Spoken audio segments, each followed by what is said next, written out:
நான் கோபத்துடனும் சலிப்புடனும் வீட்டிற்குள் நுழைந்தேன். என் பாக்கெட்டுகள் காலியாக இருந்தன. அது என்னை கேலி செய்வது போல் இருந்தது. சமையலறைக்குச் சென்று அங்கிருந்த காலி பாத்திரங்களை பார்த்தபோது என் மனம் இன்னும் நொறுங்கியது.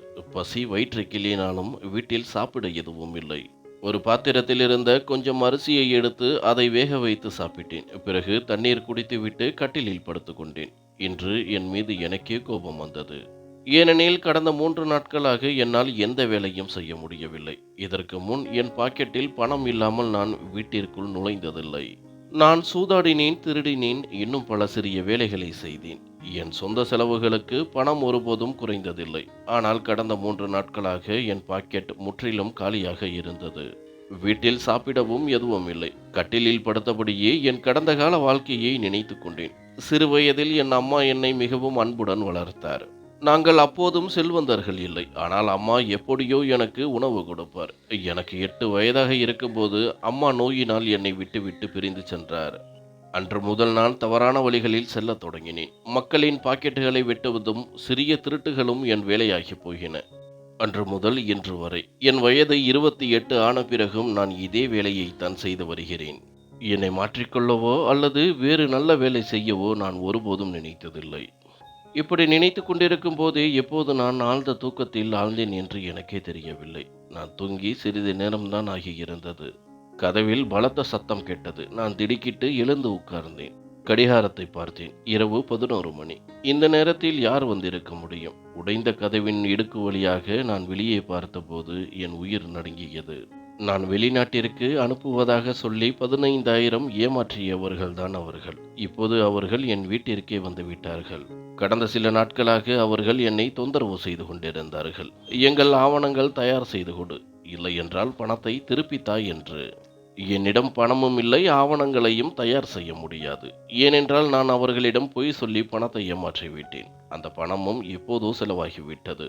ஓடிப்போவதை தவிர எனக்கு வேறு வழி இல்லை. நான் அவசரமாக சட்டையை அணிந்து வீட்டின் பின்பக்க சுவரில் ஏறி குதித்து தெருவை நோக்கி ஓடினேன். ஆனால் அவர்கள் என்னை பார்த்து விட்டார்கள். இப்போது அவர்கள் என் பின்னால் ஓடி வந்தார்கள். நான் அவர்களிடமிருந்து தப்பித்து வெகு தூரம் வந்துவிட்டேன். சிறிது தூரத்தில் எனக்கு ஒரு வீடு தெரிந்தது. அது ஒரு திருமண வீடு என்று தோன்றியது. நான் மெதுவாக நடந்து வீட்டின் உள்பகுதிக்கு சென்றேன். அவர்கள் என்னை பின்தொடர்கிறார்களா என்று நான் வீட்டிற்குள் நுழையும் முன் பார்த்தேன். அவர்கள் என்னை பின்தொடர்வதை நிறுத்திவிட்டார்கள் போல. வீடு பெரிதாக இருந்தது. ஆனால் அவர்கள் மிகவும் செல்வந்தர்கள் போல தெரியவில்லை.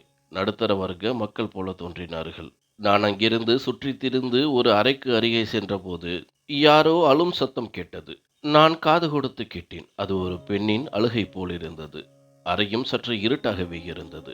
நான் மெதுவாக கதவை திறந்து உள்ளே பார்த்தபோது தரையில் ஒரு மணப்பெண் அமர்ந்திருப்பதை கண்டேன். அவள் தன் தலையை முழங்காலுக்குள் புதைத்து கைகளால் முகத்தை மூடி விம்மி விம்மி அழுது கொண்டிருந்தாள். மெதுவாக நான் முழு கதவையும் திறந்து மெதுவாக உள்ளே நடக்கத் தொடங்கினேன். என் காலடி சத்தம் கேட்டு அந்த பெண் தன் தலையை தூக்கினாள். அவள் முகத்தில் முக்காடு இருந்தது. அவள் திடீரென எழுந்து நின்று என்னிடம் ஓடி வந்து அழுது கொண்டே என் கையை பிடித்து, தயவு செய்து கௌதம், என்னை ஏற்றுக்கொள். என்னை இப்படி விட்டுவிடாதே. என்னை இப்படி நிராகரிக்காதே. என் அம்மா செத்துடுவாங்க கௌதம். இதில் என் தவறு என்ன? இன்று இரவு நீ என்னை விட்டு போனால் என் அம்மாவால் இந்த துக்கத்தை தாங்க முடியாது. உனக்கு என் மீது வெறுப்பு இருக்கிறதா? என் முகத்தை பார்த்தால் உனக்கு அருவருப்பாக இருக்கிறதா? சரி, நான் வாக்குறுதி கொடுக்கிறேன் கௌதம். உன் முன் நான் என் முக்காட்டை ஒருபோதும் நீக்க மாட்டேன். தயவு செய்து என்னை ஏற்றுக்கொள். என்னை விட்டு போகாதே. என் அம்மா வியாதியுடன் போராடுகிறார். இன்னும் சில காலமே அவர் வாழ்வார் என்பது உனக்கு தெரியும் கௌதம். என் அம்மா உயிருடன் இருக்கும் வரை இந்த உறவை காப்பாற்று. நான் உனக்கு ஒருபோதும் புகார் செய்ய வாய்ப்பு கொடுக்க மாட்டேன். நீ சொல்வதை நான் செய்வேன் என்று வாக்குறுதி கொடுக்கிறேன். உன் வீட்டில் ஒரு வேலைக்காரியைப் போல வாழ்வேன். ஆனால் இன்று நீ என்னை விட்டு போனால் என் அம்மா உயிரோடு செத்து விடுவார் என்றாள். அவளது கண்ணீர் என் கைகளில் தொடர்ந்து விழுந்து கொண்டிருந்தது. அவளது முக்காடு மெல்லிய வளையாலானது என்பதால் அவளது முகம் தெளிவாக தெரிந்தது. அவளது பெரிய கண்கள் கண்ணீரால் நிறைந்திருந்தன. அவளது வெண்ணிற முகத்தில் வழிந்த மை அவளது அழகை இன்னும் அதிகரித்தது. அந்த பெண் ஏன் இவ்வளவு அழுகிறாள் என்பது எனக்கு புரியவில்லை. ஆனால் மெதுவாக அவளது கண்ணீர் என் மனதை உருக வைத்தது. நான் அந்த பெண்ணை என் மார்போடு அணைத்துக் கொள்ள விரும்பினேன். அவளது துக்கங்களை மறக்கச் செய்ய விரும்பினேன். அவளிடம் நீ அழத் தேவையில்லை, நான் உன்னை விட்டு எங்கும் போக மாட்டேன் என்று சொல்ல விரும்பினேன். ஆனால் அடுத்த கணமே என் நிஜத்திற்கு திரும்பினேன். அவள் சொன்னதெல்லாம் எனக்காக அல்ல. அவளது கணவர் கௌதமிற்காக இருக்கலாம். நான் தவறுதலாக அவளது அறைக்கு வந்து விட்டேன். நான் மெதுவாக அவளது கைகளிலிருந்து என் கையை விடுவித்து அறையிலிருந்து வெளியேறத் தொடங்கினேன். ஆனால் அவள் ஓடி வந்து என் பின்னால் அணைத்துக் கொண்டாள். அவளது மென்மையான உடல் என்னை தொட்டபோது என் இதயத்தில் ஒரு சலசலப்பு ஏற்பட்டது. என் இதய துடிப்புகள் அதிவேக ரயிலைப் போல ஓடத் தொடங்கியது. அவள் அழுது கொண்டே, "கௌதம், தயவு செய்து என்னை விட்டு போகாதே. நான் ஒரு வாக்குறுதி தருகிறேன். என் அம்மா உயிருடன் இருக்கும் வரைதான் உன் வாழ்க்கையில் இருப்பேன். என் அம்மா இறந்ததும் நான் தானாகவே உன்னை விட்டு தூரப் போய் விடுவேன். பிறகு நீ விரும்பியபடி திருமணம் செய்து கொள்ளலாம். ஆனால் இப்பொழுது என்னை விட்டு போகாதே" என்று சொன்னாள். இப்படி சொல்லிவிட்டு அவள் பின்னால் விலகி என் முன் வந்து என்னை அணைத்துக் கொண்டாள். அவளது கண்ணீர் என் சட்டையை நனைத்தது. அது ஒரு பலவீனமான கணம் என்று எனக்கு தெரியும். ஆனால் தானாகவே என் கைகள் அவளை அணைத்துக் கொண்டன. என் இந்த செயலால் அவளது முகத்தில் ஒரு நிம்மதி தெரிந்தது. அவள் தன் கண்ணீரை கைகளால் துடைத்துக் கொண்டாள். அடுத்த கணமே நான் என் கையை நீட்டி படுக்கை மேஜையில் இருந்து விளக்கை அணைத்து அவளை என் கைக்குள் அணைத்துக் கொண்டேன். நான் மெதுவாக அவளது நகைகளை அகற்றத் தொடங்கினேன். சிறிது நேரத்திற்கு பிறகு அவளது மென்மையான உடல் என் கைகளுக்குள் வந்தது. அந்த இரவு என் வாழ்க்கையின் மிக அழகான இரவாக அமைந்தது. ஒரே இரவில் நான் அந்த பெண்ணின் மீது பைத்தியமானேன். இவ்வளவு அழகான உணர்வை நான் இதற்கு முன்பு ஒருபோதும் உணர்ந்ததில்லை. நான் இதற்கு முன் பெண்களுடன் இரவுகளை கழித்ததில்லை என்று இல்லை. ஆனால் இந்த பெண்ணுடன் இன்று இரவு நான் உணர்ந்த உணர்வு இதற்கு முன் ஒருபோதும் ஏற்பட்டதில்லை. அந்த அப்பாவி மென்மையான பெண் என் இதயத்தில் ஒரு தனி இடத்தை பிடித்தாள். அவளை என்னை விட்டு விலக்க என் மனம் வரவில்லை. அவளை என் கைகளுக்குள் இருக்க அணைத்தபடி படித்திருந்தேன். என் வாயிலிருந்து ஒரு வார்த்தை கூட வரவில்லை. ஆனால் என்னுடன் இருந்ததால் அந்த பெண் ரோஜா போல மலர்ந்தாள். அவள், "கௌதம், என்னை ஏற்றுக்கொண்டு என் மீது ஒரு பெரிய உபகாரம் செய்திருக்கின்றாய். இந்த உபகாரத்தை நான் என் வாழ்நாள் முழுவதும் மறக்க மாட்டேன்" என்று சொன்னாள். இதை கூறிவிட்டு அவள் என் தோளில் தன் தலையை சாய்த்து கொண்டாள். நானும் அவளை என் கைகளுக்குள் இருக்க அணைத்துக் கொண்டேன். சிறிது நேரத்திற்கு பிறகு அந்த பெண் ஆழ்ந்த தூக்கத்தில் ஆழ்ந்தாள். ஆனால் என் கண்களுக்கு தூக்கம் வரவில்லை. நான் எப்படி தூங்க முடியும்? ஏனென்றால் இந்த அறை என்னுடையது அல்ல. இந்த வீடும் என்னுடையது அல்ல. என் கைகளில் தூங்கிக் கொண்டிருந்த அந்த பெண் என் மனைவியும் அல்ல. நான் ஒரு முறை விளக்கை ஏற்றி அவளது அழகான முகத்தை பார்க்க விரும்பினேன். அவளது அப்பாவியான முகத்தை என் கண்களில் பதிய வைத்துக் கொள்ள விரும்பினேன். அது வாழ்நாள் முழுவதும் எனக்கு நினைவில் இருக்கும். ஆனால் என்னால் அதை செய்ய முடியவில்லை. நான் இங்கிருந்து அமைதியாக வெளியேற விரும்பினேன். நான் மெதுவாக அவளை என்னை விட்டு விலக்கி ஜன்னல் வழியாக வெளியேறினேன். ஜன்னல் வழியாக வெளியேறும்போது நான் ஒரு முறை தூங்கிக் கொண்டிருந்த அந்த பெண்ணை பார்த்தேன். என் இதயம் ஏன் இப்படி பதறுகிறது என்று தெரியவில்லை. இன்று நடந்ததெல்லாம் சரியானதா? என் இதயம், இல்லை, முற்றிலும் தவறு. நீ அந்த பெண்ணிற்கு தவறு செய்திருக்கின்றாய். அவள் ஒரு அப்பாவி. அவள் உன்னை தன் கணவன் என்று நினைத்து தன் எல்லாவற்றையும் உன்னிடம் ஒப்படைத்தாள். ஆனால் நீ அவளது அப்பாவித்தனத்தை பயன்படுத்தி கொண்டாய். நீ ஒரு பெரிய பாவம் செய்திருக்கின்றாய். அதற்கு நீ நிச்சயம் தண்டனை பெறுவாய் என்று சொன்னது. என் இதயம் முற்றிலும் பதட்டமானது. நான் அவளிடம் திரும்பிச் சென்று உண்மையை கூறலாம் என்று மனம் சொன்னது. ஆனால் அடுத்த கணமே என்னை நானே தடுத்து கொண்டேன். நான் அவளிடம் உண்மையை சொன்னால் அவள் இன்னும் உடைந்து போவாள். அவளிடம் உண்மையை கூற எனக்கு அவ்வளவு தைரியமும் இல்லை. நான் அவசரமாக அங்கிருந்து வெளியேற முடிவு செய்து அமைதியாக வீட்டிற்கு வந்துவிட்டேன். ஆனால் வீட்டிற்கு வந்த பிறகும் நான் அமைதியடையவில்லை. மீண்டும் மீண்டும் அந்த பெண்ணின் நினைவு என்னை தொந்தரவு செய்தது. அவளது கண்களில் இருந்த கண்ணீர் என் இதயத்தின் அமைதியை திருடியது. அவளது குரலில் இருந்த சோகம் என்னை உள்ளுக்குள் நிம்மதியாக இருக்க விடவில்லை. அந்த பெண் மிகவும் நிர்பந்திக்கப்பட்டிருக்கலாம். அதனால்தான் அவள் தன் கணவனை தன்னுடன் நிறுத்த விரும்பினாள். நான் அவளது உணர்வுகளுடன் எவ்வளவு பெரிய விளையாட்டை விளையாடினேன். அவள் எவ்வளவு நம்பிக்கையுடன் தன்னை என்னிடம் ஒப்படைத்தாள். நான் அவளுடன் ஒரு சட்டவிரோத உறவை ஏற்படுத்தி கொண்டேன். இந்த விஷயம் அவளுக்கு தெரிய வந்தால் அவளுக்கு என்ன ஆகும்? இந்த விஷயம் அவளது கணவனுக்கு தெரிய வந்தால் அவன் அவளை ஏற்றுக்கொள்வானா என்று யோசித்துக் கொண்டே விடியற்காலை 4 மணி அளவில் தூக்கத்தில் ஆழ்ந்து போனேன். நான் ஆழ்ந்த தூக்கத்தில் இருந்தேன். நான் தூங்கிய சிறிது நேரத்திலேயே என் கனவில் என் அம்மாவின் அழுத முகம் வந்தது. "இப்போது வரை நீ சிறிய குற்றங்களை செய்து வந்தாய். ஆனால் இன்று நீ ஒரு அப்பாவி பெண்ணின் வாழ்க்கையை அழித்து விட்டாய். நான் உன்னை ஒருபோதும் மன்னிக்க மாட்டேன் கண்ணா" என்று அவர் சொன்னார். பிறகு அதே அழுத பெண் என் கனவில் வந்தாள். அவள், "நீ மிகவும் கெட்டவன். நீ என் வாழ்க்கையை அழித்து விட்டாய். நான் ஏற்கனவே துக்கங்களால் சூழப்பட்ட ஒரு பெண். நீ என்னை இன்னும் ஆழமான துக்கத்திற்கு தள்ளிவிட்டாய்" என்றாள். திடீரென அந்த பெண் பின்னால் நகரத் தொடங்கினாள். அவளுக்கு பின்னால் ஒரு ஆழமான பள்ளம் இருந்தது. நான் அவளை பிடித்து நிறுத்த விரும்பினேன். ஆனால் அதற்குள் அவள் பள்ளத்தில் விழுந்து விட்டாள். திடீரென என் வாயிலிருந்து அலறல் சத்தம் வந்தது. நான் திடுக்கிட்டு எழுந்து உட்கார்ந்தேன். என் உடல் முழுவதும் வியர்வையில் நனைந்திருந்தது. நான் என் தலையை கைகளால் பிடித்து கொண்டேன். நான் மிகவும் தவறான காரியத்தை செய்துவிட்டேன் என்று எனக்கு தோன்றியது. சிறிது நேரத்திற்கு பிறகு என் கதவின் தட்டும் சத்தம் கேட்டது. நான் சென்று பார்த்தபோது என் நெருங்கிய நண்பன் நின்றிருந்தான். அவனை கண்டதும் எனக்கு சற்று நிம்மதி கிடைத்தது. நான் கதவை திறந்து அவனை உள்ளே அழைத்தேன். நான் மிகவும் பதட்டமாக இருந்ததை அவன் உணர்ந்து கொண்டான். அவன் கேட்டபோது நான் என் மனதில் இருந்த அனைத்தையும் அவனிடம் சொன்னேன். என் பேச்சை கேட்டு அவன் சத்தமாக சிரித்தான். கண்ணன், நீ இப்படிப்பட்டவன் இல்லை. இன்று வரை நீ எத்தனை பெண்களுடன் நேரம் கழித்திருப்பாய். பிறகு ஏன் இன்று இவ்வளவு பதட்டமாக இருக்கின்றாய்? இதில் உன் தவறு எதுவும் இல்லை. அவள் தானாகவே உன்னை தேர்ந்தெடுத்தாள். நீ ஒரு ஆண். அதில் என்ன தவறு என்று அவன் எனக்கு சொல்ல முயன்றான். ஆனால் நான் ஏற்றுக்கொள்ளவில்லை. நாங்கள் இருவரும் வெளியே சென்றோம். அவன் எனக்கு உணவு வாங்கி கொடுத்தான். தன் பேச்சில் என்னை மூழ்கடித்தான். மெதுவாக நாட்கள் கடந்து போனது. ஆனால் அந்த பெண்ணின் நினைவு என் மனதிலிருந்து நீங்கவே இல்லை. அவளது தாக்கம் அல்லது நான் பெரும் தவறு செய்துவிட்டேன் என்ற எண்ணத்தில் மெதுவாக நான் அனைத்து தவறான செயல்களையும் விட்டுவிட்டேன். திருடுவது, பாக்கெட் அடிப்பது அனைத்தையும் நிறுத்திவிட்டேன். நான் ஒரு மருத்துவக் கடையில் விற்பனையாளராக வேலைக்கு செல்லத் தொடங்கினேன். நான் என் வாழ்க்கையை ஓரளவு சரி செய்து கொண்டேன். ஆனால் அந்த பெண் இன்னும் என் மனதின் ஒரு மூலையில் இருந்தாள். அந்த இரவை நினைக்கும்போது எனக்கு சற்று வெட்கமாக இருந்தது. ஆனால் அதே நேரத்தில் அவளது தாக்கம் என் இதயத்தில் ஒரு விசித்திரமான மகிழ்ச்சியை ஏற்படுத்தியது. அந்த பெண் எப்போதும் என்னுடையவளாக இருக்க வேண்டும் என்று என் மனம் விரும்பியது. 3 மாதங்கள் மெதுவாக கடந்தன. ஒரு நாள் என் மனம் அமைதியற்று இருந்தது. நான் ஒரு முறை அந்த பெண்ணின் நிலை என்ன என்று தெரிந்து கொள்ள வேண்டும் என்று நினைத்தேன். அவள் தன் வீட்டில் மகிழ்ச்சியாக இருக்கின்றாளா இல்லையா என்று. ஆனால் நான் எப்படி தெரிந்து கொள்வது? நான் மீண்டும் அவள் வீட்டிற்கு செல்ல விரும்பவில்லை. ஒவ்வொரு நாளும் தைரியம் வரும், ஆனால் அது முடியாது. ஒருவேளை என் விதி எனக்கு உதவியது. ஒரு நாள் அவள் என்னை கடந்து சென்றாள்.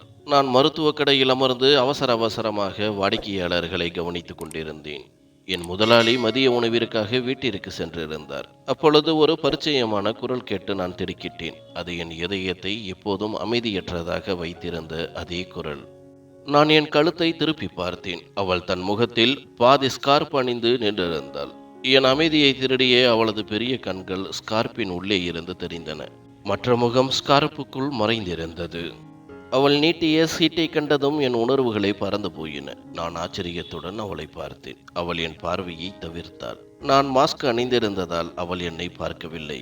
என் மருத்துவக் கடை மருத்துவமனைக்கு மிக அருகில் இருந்ததால் என் முதலாளி எப்பொழுதும் மாஸ்க் அணிய சொல்லியிருந்தார். சீட்டில் கர்ப்பத்தை கலைக்கும் மாத்திரையின் பெயர் எழுதப்பட்டிருந்தது. அதாவது அந்த பெண் கர்ப்பமாக இருந்தாள். அவள் கர்ப்பத்தை கலைக்க விரும்பினாள். இதை நினைத்துத்தான் என் இதயம் நொறுங்கியது. நான் எந்த விலையிலும் அது நடக்க விடக்கூடாது என்று விரும்பினேன். நான் சீட்டை திருப்பி கொடுத்து, இந்த மாத்திரை 2 நாட்களுக்கு பிறகுதான் கிடைக்கும் என்றேன். மாத்திரை கடையில் இருந்த போதிலும் நான் வேண்டுமென்றே அவளிடம் கொடுக்கவில்லை. அவள் இந்த தவறான முடிவை எடுப்பதை தடுக்க விரும்பினேன். அவள் எனக்கு நன்றி சொல்லிவிட்டு சென்றாள். நானும் அவளை பின்தொடர்ந்தேன். அவள் ஒரு ஆட்டோ பிடித்து 15 நிமிட தொலைவில் உள்ள ஒரு பழைய பகுதிக்கு சென்றாள். நான் அவளது வீட்டின் முகவரியை குறித்து கொண்டு அடுத்த நாளே அவளது வீட்டிற்கு சென்றேன். வீடு முழுவதும் ஒரு சோகம் பரவி இருந்தது. வீட்டின் நிலைமையிலிருந்து அவர்கள் மிகவும் ஏழ்மையில் வாழ்கிறார்கள் என்பதை புரிந்து கொண்டேன். வீட்டில் சற்று வயதான பெண்மணி இருந்தார். அந்த பெண்மணி என்னை நாற்காலியில் அமர வைத்துவிட்டு தண்ணீர் எடுக்க சென்றிருக்கலாம். அதற்குள் நான் வீட்டை நன்றாக பார்த்தேன். அந்த இளம்பெண் வீட்டில் இல்லை, அல்லது அவள் தன் அறையில் இருந்திருக்கலாம். சிறிது நேரத்திற்கு பிறகு அந்த வயதான பெண் ஒரு தண்ணீர் பாத்திரத்துடன் வந்து என்னை கேள்விக்குறியாக பார்த்தாள். நான் மிகுந்த தைரியத்துடன் நான் வந்த நோக்கத்தை அவளிடம் கூறினேன். அம்மா, நான் உங்கள் மகளை திருமணம் செய்ய விரும்புகிறேன். நான் சொந்தமாக இந்த உறவை உங்களிடம் கேட்க வந்திருக்கின்றேன். ஏனென்றால் என் வீட்டில் அம்மா அல்லது சகோதரி இல்லை. நான் உங்களை அணுக வேறு உறவினர்களும் இல்லை. நான் உங்கள் மகளை பார்த்தேன். அவள் எனக்கு பிடித்திருக்கின்றாள். அதனால் நான் இந்த உறவுக்காக இங்கே வந்திருக்கின்றேன் என்று நான் என் பார்வையை தவிர்த்துவிட்டு சொன்னேன். அந்த பெண் என்னை ஆச்சரியத்துடன் பார்த்தார். பிறகு அவர் சொன்னதை கேட்டு நான் திகைத்து போனேன். அந்த பெண், இது சாத்தியமில்லை. பவித்ரா உன்னை திருமணம் செய்ய ஒருபோதும் சம்மதிக்க மாட்டாள் என்றார். அப்போதுதான் எனக்கு அந்த பெண்ணின் பெயர் பவித்ரா என்று தெரிந்தது. அந்த பெண் மேலும், உனக்கு முன்னரும் அவளுக்கு பல உறவுகள் வந்தன. சிலர் அவளது முகத்திற்கு நேராக அவமானப்படுத்தி விட்டு செல்கிறார்கள். சில உறவுகளை பவித்ரா அவளாகவே மறுத்துவிடுகிறாள். இப்போது வந்திருக்கும் அனைத்து உறவுகளிலும் நீதான் பார்க்க நல்லவனாகவும் இளைஞனாகவும் நன்றாக உள்ளவனாகவும் இருக்கின்றாய். இல்லையென்றால் வந்த உறவுகள் வயதான ஆண்களின் அல்லது ஏற்கனவே திருமணமாகி 4 குழந்தைகளுக்கு தந்தையாக இருக்கும் ஆண்களின் உறவுகளாகத்தான் இருந்தன. இருந்தபோதிலும் அவர்கள் என் பவித்ராவை நிராகரித்து விட்டு சென்று விட்டனர். என் பவித்ரா மிகவும் அப்பாவி. ஆனால் கடவுள் அவளது விதியில் நிறைய துக்கங்களை எழுதிவிட்டார் என்றார். அவளுக்கு என்ன நடந்தது என்று நான் அறிய விரும்பினேன். அவளுக்கு திருமணமானதா? அவளது கணவன் அவளை ஏற்கவில்லையா? அவன் உண்மையிலேயே அவளை விட்டுவிட்டு போய்விட்டானா? நான் எதுவும் தெரியாதவன் போல, ஏன் பவித்ரா திருமணம் செய்ய விரும்பவில்லை? அவள் அழகானவள், அவளிடம் எந்த குறையும் இல்லை. பிறகு ஏன் அவள் தனியாக வாழ்கிறாள் என்று கேட்டேன். என் பேச்சை கேட்டு அந்த பெண்ணின் கண்களில் கண்ணீர் நிறைந்தது. அவள் அழகானவளாக இருந்திருந்தால் அவளது கணவன் அவளை விவாகரத்து செய்திருக்க மாட்டான் என்றாள். ஒருவேளை அந்த பெண் தன் துக்கத்தை யாரிடமாவது பகிர்ந்து கொள்ள விரும்பியிருக்கலாம். அதனால்தான் அவர் எல்லாவற்றையும் என்னிடம் சொல்லத் தொடங்கினார். என் மகளுக்கு 5 வயது இருக்கும்போது அவளது தந்தை இறந்து விட்டார். நான் மிகுந்த கஷ்டத்துடன் அவளை வளர்த்து ஆளாக்கினேன். அவளுக்கு 20 வயது ஆனபோது நான் அவளுக்கு உறவுகளை தேடத் தொடங்கினேன். ஆனால் என் மகளை பார்த்ததும் அவர்கள் மறுத்து விடுவார்கள். காரணம், என் மகளின் பாதி முகம் எரிந்து போயிருந்தது. அது பார்க்க அழகாக இல்லை. அவள் சிறியவளாக இருந்தபோது என் கூட சமையலறையில் நின்று உணவு கேட்டாள். தவறுதலாக கொதிக்கும் எண்ணெய் அவளது பாதி முகத்தில் விழுந்து முகம் மோசமாக எரிந்து போனது. அன்று முதல் அவளது பாதி முகம் விகாரமாகிவிட்டது. அவளது கண் பார்வையும் சிறிதாக பாதிக்கப்பட்டது. இதனால் தான் வந்த உறவுகள் அவளை பார்த்ததும் மறுத்துவிட்டனர். ஒரு வழியாக ஒரு உறவு வந்தது. அவர்கள் பவித்ராவை விரும்பினர். ஆனால் நாங்கள் வசிக்கும் வீட்டை மாப்பிள்ளை பெயரில் மாற்ற வேண்டும் என்று நிபந்தனை விதித்தனர். என் கணவர் கடினமாக உழைத்து கட்டிய அந்த வீடுதான் என் மகள் மற்றும் எனக்கும் வாழ்வாதாரமாக இருந்தது. ஆனால் நான் யோசித்தேன், இந்த வீடு எப்படியும் பவித்ராவுக்குத்தானே. திருமணமான பிறகும் சரி, அதற்கு முன்னரும் சரி. அதனால் நான் சந்தோஷமாக அந்த வீட்டை மாப்பிள்ளை பெயருக்கு மாற்றிவிட்டேன். ஆனால் மாப்பிள்ளையின் அம்மாவும் சகோதரிகளும் என்னை ஏமாற்றினார்கள். அவர்கள் தங்கள் மகனிடம் பெண்ணின் பாதி முகம் எரிந்து போனது என்று சொல்லவில்லை. அதனால் அவன் திருமணத்திற்கு சம்மதித்தான். ஆனால் திருமணத்தின் போது அவன் பவித்ராவை பார்த்ததும் கோபமடைந்து திருமணத்தை மறுக்கத் தொடங்கினான். அவனது அம்மா எப்படியோ அவனை சமாதானப்படுத்தி திருமணத்தை நடத்தி முடித்தாள். ஆனால் திருமணம் நடந்த உடனேயே அவன் பவித்ராவை திருமண மேடையிலேயே விட்டுவிட்டு நான் இந்த பெண்ணுடன் வாழ முடியாது என்று சொல்லிவிட்டு சென்று விட்டான். என் பவித்ராவை அவளது மாமியார் வீட்டிற்கு அனுப்பிவிட்டு பிறகு நான் இறந்தாலும் எனக்கு வருத்தம் இல்லை என்று நினைத்தேன். ஏனென்றால் எனக்கு அதிக காலம் இல்லை. எனக்கு வியாதி உள்ளது. மருத்துவர்கள் எனக்கு 6 மாதங்கள் மட்டுமே இருப்பதாக கூறினர். அதனால் பவித்ராவின் திருமணத்தை நடத்திவிட்டு என் கடமையிலிருந்து விடுபட விரும்பினேன். ஆனால் அந்த பையன் பவித்ராவை திருமண மேடையில் விட்டு சென்றபோது நான் அதிர்ச்சியில் மயங்கி விழுந்தேன். என் நிலையைக் கண்டு பவித்ராவின் மாமியார் வீட்டுக்காரர்கள் அவளை தங்கள் வீட்டிற்கு அழைத்து சென்றனர். அடுத்த நாள் காலையிலேயே நான் என் மகளை பார்க்க அவள் வீட்டிற்கு சென்றேன். அப்போது பவித்ரா என்னிடம், அம்மா கவலைப்பட வேண்டாம், கௌதம் என்னை ஏற்றுக்கொண்டு விட்டார். இரவு அவர் என்னுடன் இருந்தார். நாங்கள் மிகவும் மகிழ்ச்சியாக இருந்தோம் என்று சொன்னாள். பவித்ராவின் பேச்சை கேட்டு நான் மகிழ்ச்சியுடன் திரும்பி வந்தேன். ஆனால் மதியமானதும் அவர்கள் என் மகளை வீட்டை விட்டு தள்ளிவிட்டனர். உன்னால் தான் எங்கள் மகன் எங்களை விட்டு வெளிநாட்டிற்கு சென்று விட்டான் என்று சொல்லி அவளை வெளியேற்றினார்கள். அவன் திருமண மேடையிலேயே அவளை விட்டு சென்று விட்டான். அதன் பிறகு அவன் வீட்டிற்கு திரும்பவே இல்லை. ஒருவேளை என் மகள் அவளது கணவன் இரவு அவளுடன் இருந்தான் என்று என்னிடம் பொய் சொல்லியிருக்கலாம்.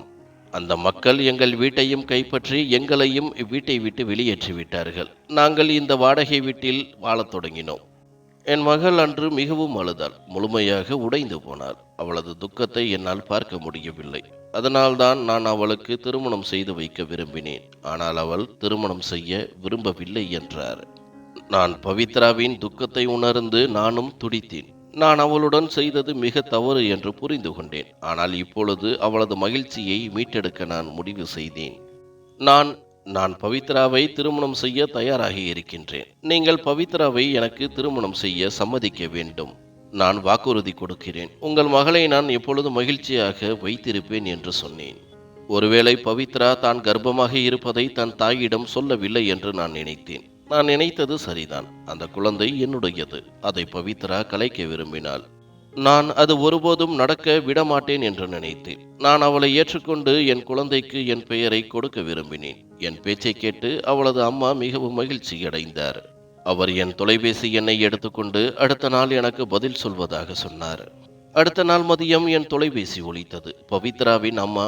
பவித்ரா உறவுக்கு ஒப்புக்கொண்டாள். ஆனால் அவள் ஒருமுறை உங்களிடம் பேச விரும்புகிறாள். அதன் பிறகுதான் அவள் திருமணத்திற்கு சம்மதம் சொல்வாள் என்றார்.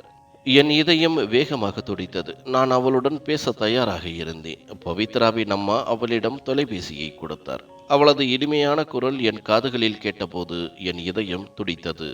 அவள், நான் உங்களை திருமணம் செய்ய தயாராக இருக்கின்றேன். ஆனால் நான் உங்களிடம் ஒரு உண்மையை சொல்ல விரும்புகிறேன். அந்த உண்மைக்கு பிறகும் நீங்கள் என்னை திருமணம் செய்ய விரும்பினால் எனக்கு எந்த ஆட்சேபனையும் இல்லை என்று சொன்னாள். ஒருவேளை அவள் தன் அறைக்குள் சென்று விட்டாள். ஏனென்றால் சிறிது நேரம் நிறுத்திவிட்டு மீண்டும் பேசத் தொடங்கினாள். 2 நிமிடங்கள் கழித்து அவள், பாருங்கள், என் ஒரு உண்மையை என் அம்மா உங்களிடம் ஏற்கனவே சொல்லிவிட்டார். என் பாதி முகம் எரிந்து போயிருக்கிறது. ஆனால் மற்ற உண்மை என்னவென்றால், நான் 3 மாத கர்ப்பமாக இருக்கின்றேன். என் வயிற்றில் இருக்கும் குழந்தை என் கணவனுடையது அல்ல. ஒரு தவறான குழந்தை. திருமணத்தில் முதல் இரவில் ஒருவன் என்னை வற்புறுத்தினார். அவரது குழந்தை என் வயிற்றில் இருக்கிறது. இந்த குழந்தையை நான் வெறுக்கிறேன். அதை நான் கலைத்து விட விரும்புகிறேன். ஆனால் என் அம்மா என்னை மிரட்டி இந்த திருமணத்திற்கு சம்மதிக்க வைத்துள்ளார். இந்த குழந்தையுடன் என்னை ஏற்றுக்கொள்ள நீங்கள் தயாராக இருந்தால் நான் திருமணத்திற்கு சம்மதிக்கிறேன் என்றால், நான் யோசிக்காமல், பவித்ரா, உன் குழந்தையால் எனக்கு எந்த பிரச்சனையும் இல்லை. நான் உன்னை காதலிக்கிறேன். இந்த குழந்தைக்கும் என் பெயரை கொடுக்க விரும்புகிறேன் என்றேன். என் பேச்சை கேட்டு அவள் ஆச்சரியமடைந்து, சரி, பிறகு எனக்கு இந்த திருமணத்தில் எந்த ஆட்சேபனையும் இல்லை என்று சொல்லி தொலைபேசியை துண்டித்தாள். பவித்ரா திருமணத்திற்கு சம்மதித்து விட்டாள். இதை நினைத்து எனக்கு மனதிற்குள் மிகவும் அமைதியாக இருந்தது. ஆனால் அதே நேரத்தில் நான் பயந்தேன். பவித்ரா என்னை பார்த்து அடையாளம் கண்டுகொண்டால் அவளது எதிர்வினை எப்படி இருக்கும்? மகிழ்ச்சியின் தொடக்கம் எப்படியோ. 8 நாட்களுக்கு பிறகு என் திருமணம் பவித்ராவுடன் மிகவும் எளிமையாக நடந்தது. திருமணத்தின் போதும் பவித்ரா முக்காட்டில் இருந்தாள். நான் அவளை வீட்டிற்கு அழைத்து வந்தபோது அவள் முக்காட்டில்தான் இருந்தாள். நான் அவளை என் அறைக்குள் அமர வைத்தேன். என் வீட்டில் அவளை வரவேற்க யாரும் இல்லை. அதனால் திருமணத்தில் அதிக சடங்குகள் இல்லை. விடைபெறும் நேரத்தில் இரவு 11 மணி ஆகிவிட்டது. என் தரப்பில் சில நண்பர்கள் மட்டுமே திருமணத்தில் கலந்து கொண்டனர். நான் பவித்ராவை அறையில் அமர வைத்துவிட்டு என் நண்பர்களிடம் சென்றேன். அவர்கள் என்னை கிண்டல் செய்தனர், நகைச்சுவை செய்தனர். ஆனால் நான் எதிர்காலத்தை பற்றி நினைத்து கவலைப்பட்டேன். அவள் என்னை பார்த்ததும் எப்படி நடந்து கொள்வாள் என்று எனக்கு தெரியவில்லை. நான் என் மனதிற்குள் ஒரு முடிவை எடுத்தேன். நான் பவித்ராவிடம் மன்னிப்பு கேட்டுக்கொள்வேன். அவளுக்கு அவ்வளவு அன்பை கொடுப்பேன். அவள் என் தவறுகளை மறந்து விடுவாள். நாங்கள் இருவரும் சேர்ந்து எங்கள் குழந்தைக்கு அவ்வளவு அன்புடன் வளர்ப்போம். அவள் எந்த குறைபாட்டையும் உணர மாட்டாள். நான் இரவு பகலாக உழைத்து என் பவித்ராவுக்கு உலகில் அனைத்து மகிழ்ச்சியையும் கொடுப்பேன் என்று. என் நண்பர்கள் என்னை விடுவதற்கு தயாராக இல்லை. நீ அவளை பார்ப்பதற்கு மிகவும் அவசரமாக இருக்கின்றாய். அவள் இப்பொழுது உன் மனைவி. சிறிது நேரம் எங்களுடன் செலவிடு என்றார்கள். நான் மிகுந்த கஷ்டத்துடன் அவர்களை விட்டு விலகி என் அறைக்குள் வந்தேன். பவித்ரா சுருங்கி அமர்ந்திருந்தாள். என் இதயத்தில் புதிய உணர்வுகள் பிறந்தன. பவித்ராவுடன் நான் கழித்த அந்த தருணங்கள் எனக்கு நினைவுக்கு வந்தன. அன்றும் அவள் மணப்பெண் போல இருந்தாள். இன்றும் மணப்பெண் போல என் முன் அமர்ந்திருந்தாள். அன்று அவள் வேறு ஒருவரின் மணப்பெண். ஆனால் இன்று அவள் என்னுடைய மணப்பெண். நான் மெதுவாக அவளுக்கு முன் சென்று அமர்ந்தேன். அவளது நடுங்கும் கைகளை என் கைகளுக்குள் எடுத்துக்கொண்டேன். நான், பவித்ரா, நான் உன்னை மிகவும் காதலிக்கின்றேன். கடந்த 3 மாதங்களில் நான் உன்னை நினைக்காத கணமில்லை. நான் தினமும் கடவுளிடம் உன்னை கேட்டேன். திடீரென ஒரு நாள் நீ எனக்கு கிடைத்து விட்டாய். நான் உடனடியாக உன் வீட்டிற்கு வந்து விட்டேன். பவித்ரா, வாக்குறுதி கொடு. நிலைமைகள் எப்படி இருந்தாலும் நீ என்னை விட்டு போக மாட்டாய் என்றேன். அவள் ஆச்சரியத்துடன் என் பேச்சை கேட்டுக்கொண்டிருந்தாள். பிறகு அவள் தன் தலையை சற்று தூக்கி அடுத்த கணமே தன் முக்காட்டை நீக்கினாள். அவளது பெரிய கண்கள் என்னை பார்த்ததும் இன்னும் பெரிதாகின. அவள் என்னை அடையாளம் கண்டு கொண்டாள். அடுத்த கணமே அவள் என் கைகளிலிருந்து தன் கைகளை இழுத்து கொண்டாள். நீ என்னை அழித்தவன்தானே என்று அவள் தடுமாறும் குரலில் கேட்டாள். இதை கேட்டு அவள் அலறத் தொடங்கினாள். அவள் ஒரு பைத்தியம் போல ஆகிவிட்டாள். நான் அவளை நெருங்கி என் கைகளில் இருக்க அணைத்து கொண்டேன். பவித்ரா, தயவு செய்து சுயநினைவிற்கு வா. நடந்தது உணர்ச்சி பெருக்கில் நடந்தது. அது என் நோக்கம் அல்ல. ஆனால் அந்த இரவிற்காக நான் என்றும் வெட்கப்படுகிறேன். நான் ஒவ்வொரு கணமும் கடவுளிடம் மன்னிப்பு கேட்டேன். நான் உன்னிடம் வர விரும்பினேன். ஆனால் நீ உன் கணவனுடன் மகிழ்ச்சியாக இருப்பாய் என்று நினைத்தேன் என்று நான் அவளை அமைதிப்படுத்த முயன்றேன். ஆனால் அவள் என் கைகளிலிருந்து வெளியேற எல்லா முயற்சிகளையும் செய்தாள். அவள் அழுது கொண்டே சத்தமாக அலறினாள். அன்று நீ என்னை அழித்து விட்டாய். என் எல்லாமே முடிந்துவிட்டது. ஒருவேளை என் மாமியார் வீட்டுக்காரர்கள் என்னை என் கணவனின் பெயரில் அங்கு இருக்க அனுமதித்திருப்பார்கள். நான் அவர்களிடம் கெஞ்சி இருப்பேன். ஆனால் நீ என்னுடன் செய்த செயல் நான் வாழும் உரிமையை பறித்து கொண்டது.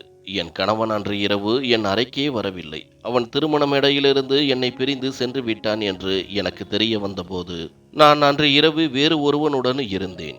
இப்போது நான் எந்த அடிப்படையில் என் மாமியாரிடம் நான் உங்கள் மகனின் பெயரில் இந்த வீட்டில் இருப்பேன் என்று கேட்பேன்? நான் உதடுகளை இறுக்கமாக மூடினேன். என் வாயிலிருந்து ஒரு வார்த்தையும் சொல்லவில்லை.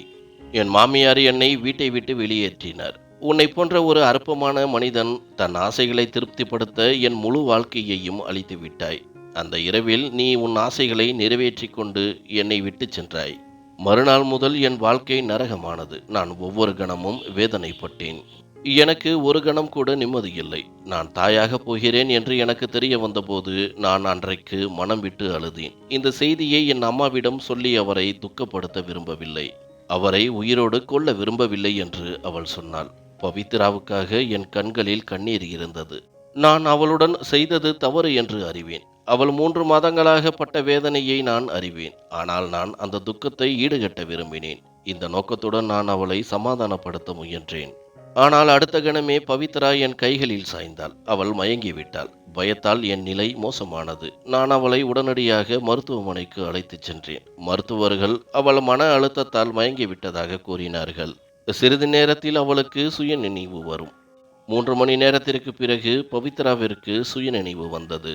நான் மெதுவாக அவளது அறைக்கு சென்றேன். அவளது கையில் இன்னும் ட்ரிப் இருந்தது. அவளது கண்களில் சோகம் நிறைந்திருந்தது. அவள் கூரையை பார்த்து கொண்டிருந்தாள்.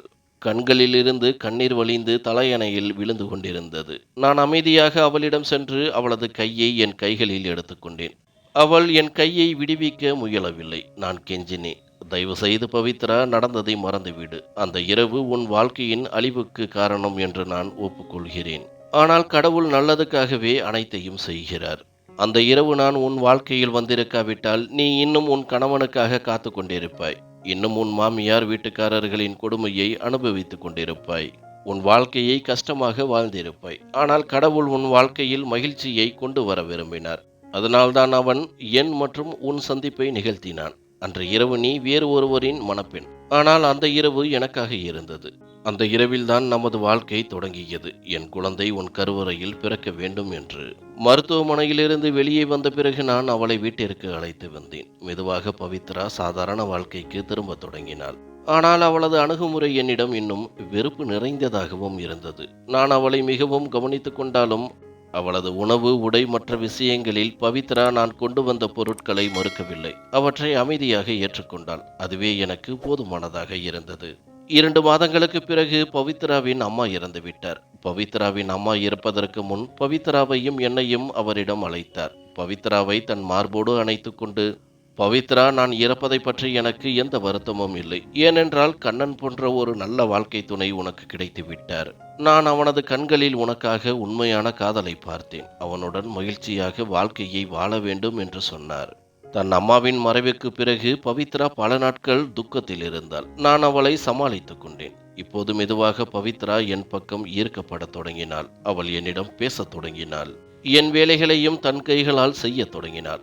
6 மாதங்களுக்கு பிறகு பவித்ரா ஒரு அழகான பெண் குழந்தையை பெற்றெடுத்தாள். நான் என் மகளை பார்த்து மிகவும் மகிழ்ச்சி அடைந்தேன்.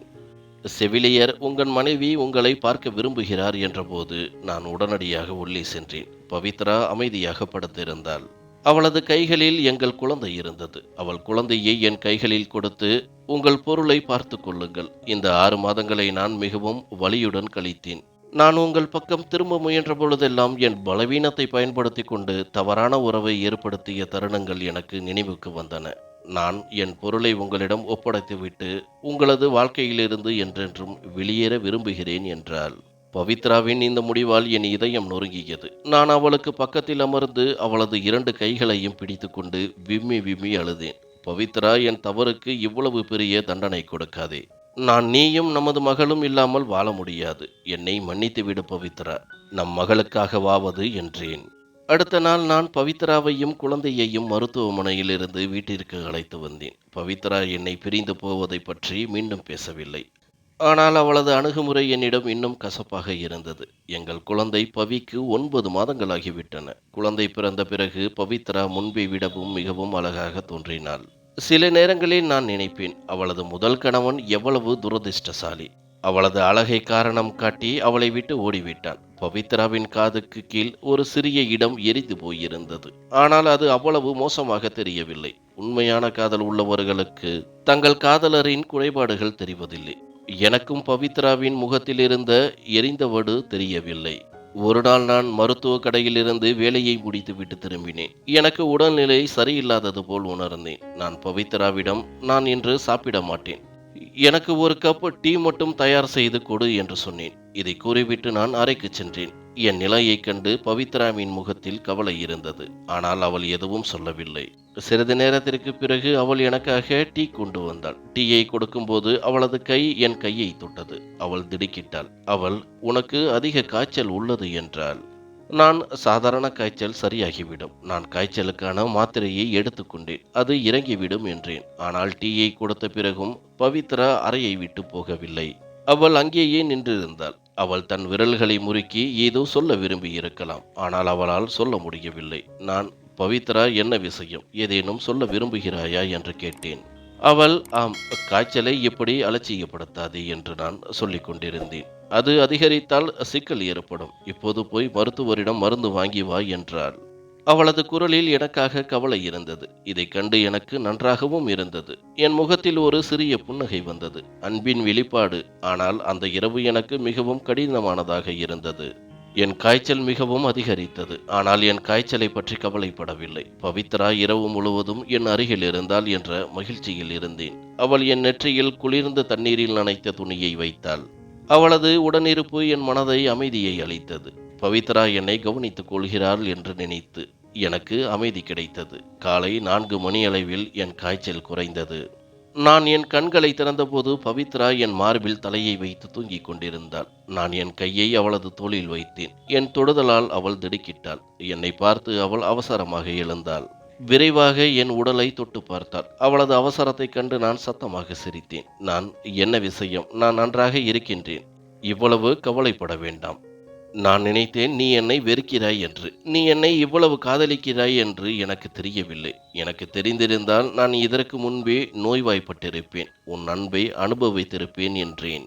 நான் இப்படி சொன்னதும் பவித்ரா துடித்து என் மார்போடு அணைத்து கொண்டாள். அவள் மனம் விட்டு அழுதாள். நீ மிகவும் கெட்டவன். நீ எனக்கு நிறைய துக்கங்களை கொடுத்திருக்கின்றாய். ஆனால் நான் இன்னும் உன்னை காதலிக்கின்றேன். நீ என் குழந்தையின் தந்தை. நீதான் என் எல்லாமே. இந்த உலகில் உன்னை தவிர எனக்கு வேறு யாரும் இல்லை என்றாள். நான் பவித்ராவை என் மார்போடு அணைத்து கொண்டேன். அவளை முத்தமிட்டு, அவள் என்னுடையவள், நான் அவளுடையவன். நான் அவளை விட்டு எங்கும் செல்ல மாட்டேன் என்று அவளுக்கு உணர்த்தினேன். பவித்ராவின் உடனிருப்புடன் என் வாழ்க்கை மிகவும் அழகானது. நாங்கள் இருவரும் சேர்ந்து எங்கள் வாழ்க்கையை புதிதாக தொடங்கி எங்கள் குழந்தையை வளர்க்க தொடங்கினோம்.